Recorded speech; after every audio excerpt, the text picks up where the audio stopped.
Hey, this is Mr. Beckstrom, and today I'm going to look at an example from section 3.1.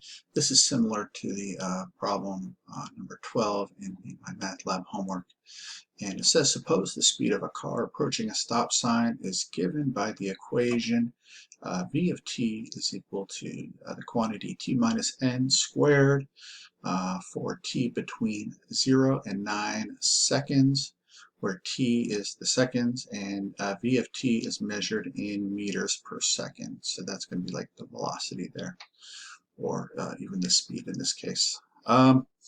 So the first thing it wants us to do is it wants us to find the derivative of v, evaluated at 3, and then it wants us to interpret the physical meaning of this quantity. So in order to find the derivative at 3, we need to be able to use one of the formulas from section 3.1 that they introduce. And the one that we're generally going to be using, because it's kind of the better of the two, is the second one that's listed on the definition on page 135. And it looks like this. So let me go ahead and pull my pen up. And I'm just going to do it in terms of the f function, but we can use it for any letter that they use to define the function here. But f prime of a, so that's the derivative of the f function of a, that's going to be equal to the limit as h approaches 0, and h is defined as the distance between our x value and our a value on the x-axis there. And this is going to be of the function f of a plus h minus f of a,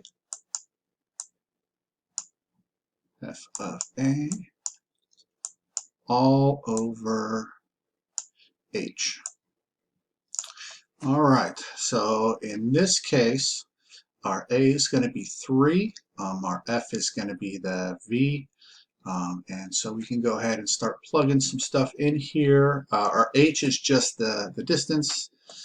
Here it's going to be between t and a, because our independent variable here is t instead of the normal x that we use. All right, so let's go ahead and put this in. So we're going to do v prime of 3.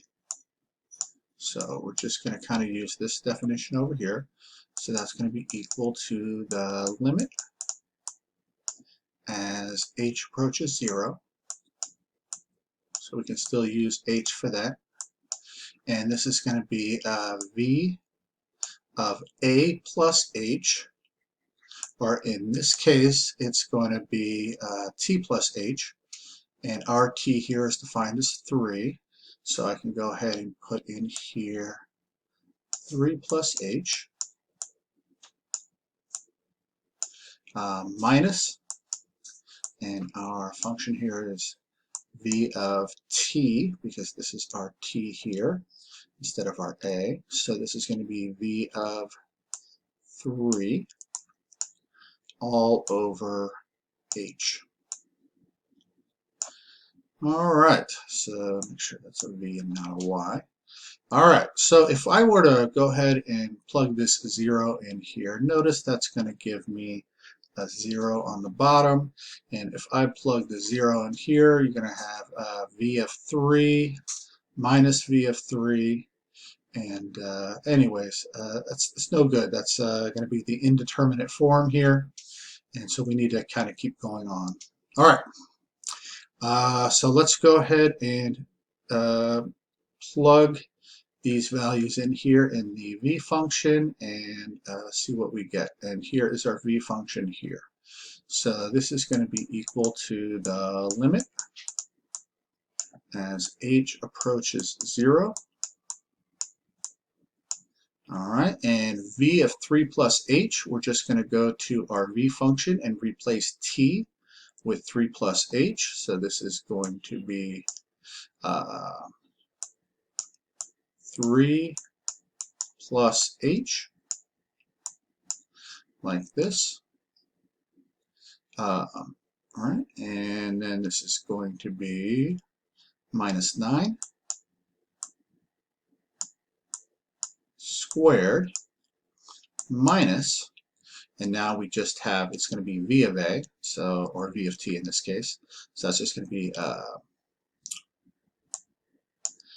t minus 9, t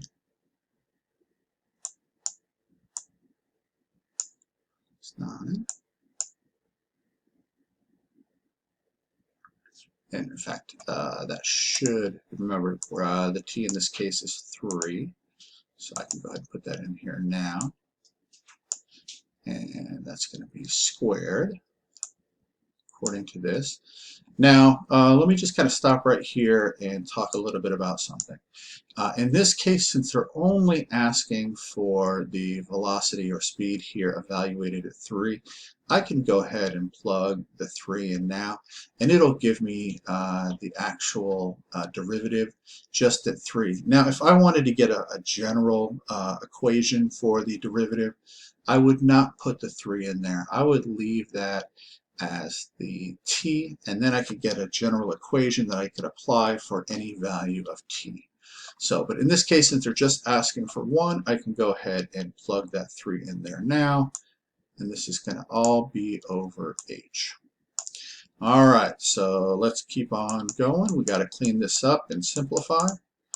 And the whole idea with all of these is that we should be able to, at some point, cancel the h out on the bottom. And that's going to be usually our goal here in just about all of these, is somehow factor an h out from the top and then cancel the h on the bottom out, and then we'll be left with some function that we can then put the 0 in and get that derivative. All right, so now we have 3 minus 9 is negative 6, so that's going to be h minus 6, h minus 6 quantity squared minus, this is going to be 3 minus 9, which is negative 6 squared, which is 36, so minus 36 here, all over h. All right, so keep on going, because we still need to FOIL out this h minus 6 squared. So we're going to have the limit as h approaches 0 of, and this top part here is going to become h squared minus 12 h. That's going to be the inner and the outer terms when we multiply those two binomials together, because it's a negative 6h and a negative 6h, and that adds negative 12h, and then plus 36. Then we have a minus 36. So it'll be like this all over h. Now notice that that is going to cancel out with that, and then we can factor an h out of those two terms, which I said we should be able to do. So then we're going to have, this is equal to the limit as, oh, I forgot to put the 0 in there, as h approaches 0 of h. We're factoring the h out of those first two terms, so we're going to have h minus 12 left all over h. That's going to allow us to cancel those h's out. And then we are just, then we can plug that 0 in there. So 0 minus 12 is a negative 12. So then this is going to be equal to negative 12. And that should be our derivative right there. And since we are talking about acceleration, because that is the first derivative of velocity, then instead of having meters per second, we're going to have meters per second squared. So we can write that as meters per second squared. All right, so that is our derivative evaluated at 3. And finally, it says, interpret the physical meaning of this quantity. Well, if you remember when we looked at those graphs where we first took the slope of the secant lines, that's a line that goes through 2 points in the graph, and we moved one of those points closer and closer to the other point to try to evaluate or guess the slope of the tangent line, the line that just went through the 1 point there. That talked about the instantaneous rate of change of that 1 point. That's the same as the slope of the tangent line there. So in this case, this is the speed. So this here would be the instantaneous rate of the speed at 3 seconds. So that would be our how we interpret that.